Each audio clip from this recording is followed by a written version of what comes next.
The Met Museum that holds 5,000 years of history. What do an Egyptian sarcophagus, samurai armor, Van Gogh painting, and an Aztec sarcophagus have in common? At first glance, nothing, except that all of these coexist under the same roof in one of the most impressive museums on the planet, the Metropolitan Museum of Art in New York, better known as the Met. But this isn't just a place to see art. It's a time machine, a capsule of lost cultures, and an archive of humanity. On this trip, we will explore the Met's history, secrets, and most striking pieces, and discover why it is so much more than a museum. Located on the east side of New York Central Park on the famous Fifth Avenue, the Met is one of the world's most significant, important, and most visited museums. Founded in 1870, the museum opened on February 20, 1872, and has since become an epicenter of global art, a time capsule containing centuries and continents of visual history. Currently, the Met is home to more than 2 million works of art spanning more than 5,000 years of history. From antiquity to contemporary art, its galleries are divided by cultures and eras: Egyptian, Greek, Roman, Islamic, Asian, African, medieval European, the Renaissance, Impressionism, modern art, armor and textiles. Yes, even historical musical instruments and decorative art from all corners of the planet. It receives about 6 million visitors annually, and its collections are valued at several $billion. Among his most famous pieces are the Temple of Dender, a complete Egyptian temple, the painting Self-Portrait with Straw Hat by Van Gogh, the painting The Death of Socrates by David, and iconic objects such as the Throne of Dagobert or armor of European kings. We will talk about these later. But the Met is not just a museum, it is a living archive, a place where history, science, art and culture meet. In its corridors, you can not only contemplate art, but also travel back in time. The history of the Metropolitan Museum of Art begins with an almost philosophical question. Can a young city like New York in the 19th century compete culturally with the ancient capitals of Europe? The answer was a resounding yes, and the Met was the boldest bet to achieve it. The museum was officially founded on April 13, 1870, not by artists or archaeologists, but by prominent citizens including business people, bankers, lawyers, and philanthropists, such as John Taylor Johnston, William Cullen Bryant, and Eastman Johnson. Their goal was clear and revolutionary: to create a museum accessible to the American public, offering education, inspiration, and cultural pride. In short, they wanted to build an institution in America on a par with the Louvre and the British Museum. The Met opened its doors in 1872 at the Dodworth Building at 681 Fifth Avenue, with only 174 pieces in its collection. Among them were European paintings, some sculptures, and a collection of Roman artifacts on loan from the French government. Nothing spectacular yet, but it was the beginning of a limitless ambition. The collections grew in the following years thanks to private donations, international acquisitions, and archaeological expeditions. Figures such as J.P. Morgan, financial magnate and great art collector, played a crucial role. Morgan donated thousands of pieces and was president of the museum for years, facilitating the purchase of masterpieces in Europe and Asia. Transporting many of the oldest pieces, such as sarcophagi, Egyptian sculptures, or medieval tapestries, was quite a logistical feat. They were packed in huge wooden boxes, transported by ship from European or African ports, and then crossed Antarctica by train until they reached New York. For an entire Egyptian temple, such as the Temple of Dender, an international operation, cranes, diplomatic permits were required, and tons of sand. Throughout the 20th century, the Met expanded its building, collections, and mission. Today, it occupies more than 2.2 million square feet, or over 200,000 square meters, making it the largest art museum in the Americas. It all started with a small group of people determined that art should not only be for European kings and nobles, but also for the people of a young nation. The Metropolitan Museum of Art is not only a place where ancient objects are exhibited, but a space where humanity converses with its past. For archaeologists, historians, and anthropologists, the Met represents a physical archive of human ingenuity, a bridge between cultures and eras. However, as with many Western museums, it is not without controversy. Since its founding, the Met has had an educational and conservative mission: to gather, protect, and exhibit the art of all exhibitions to enrich collective knowledge. Thanks to its conservative conditions, thousands of pieces that could have been lost, looted, or destroyed by wars, vandalism, or abandonment still exist today. Many experts agree that the Met has saved thousands of fragments of universal history from oblivion. But at what cost? A significant number of the pieces at the Met and museums such as the British Museum or the Louvre come from regions that are now demanding their return. Countries such as Egypt, Greece, Turkey, India, Nigeria, and Mexico have repeatedly stated that many of his works were extracted in colonial contexts or without the formal consent of their governments, in centuries when international laws were very different or simply non-existent.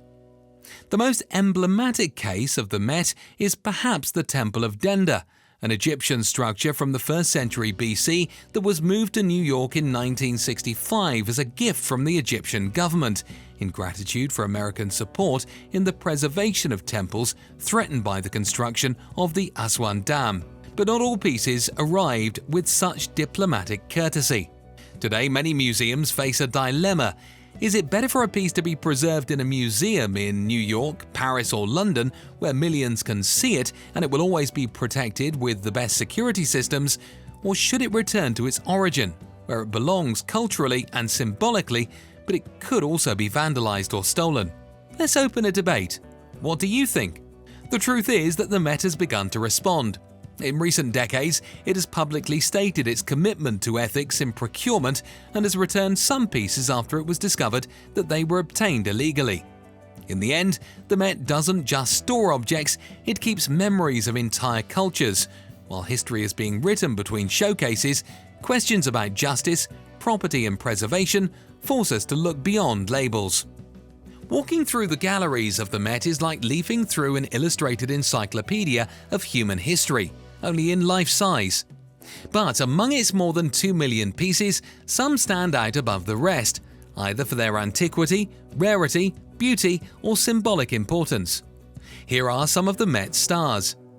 We start with one of the most spectacular, the Temple of Denda. This complete Egyptian monument, built in the 1st century BC by order of the Roman Emperor Augustus, was rescued in 1965 from an area that was submerged by the construction of the Aswan Dam. Egypt gave it to the United States as a thank you for its archaeological help, and today it is installed, stone by stone, in a room designed especially for it. With its reflecting pond and glass walls, it is one of the museum's most visited and photographed spaces. Another gem is Vincent van Gogh's painting, Self-Portrait with a Straw Hat, an intimate testimony of the artist in his most turbulent years. The Met has one of the finest collections of European art in the Americas, including works by Rembrandt, Caravaggio, Monet, Vermeer, and Velázquez. In the medieval art selection, the sculpture of the Throne of Dagobert stands out. It is one of the few real pieces from the Merovingian period that still exist. The impressive armor collection also features full combat costumes of Japanese samurai, 15th century European knights, and Mughal emperors.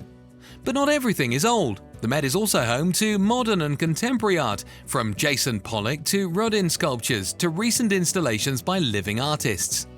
Its Asian collection contains delicate hand-painted Chinese scrolls, and in its Islamic collection an entire minaret of Al-Andalus, reconstructed to show the glory of the medieval Arab world. Among the most valuable, though not always visible, is a collection of pre-Columbian manuscripts, tapestries, codices, and ritual objects, which many consider as important as the most famous paintings. The curious thing is that the most famous pieces are not always the most economically valuable.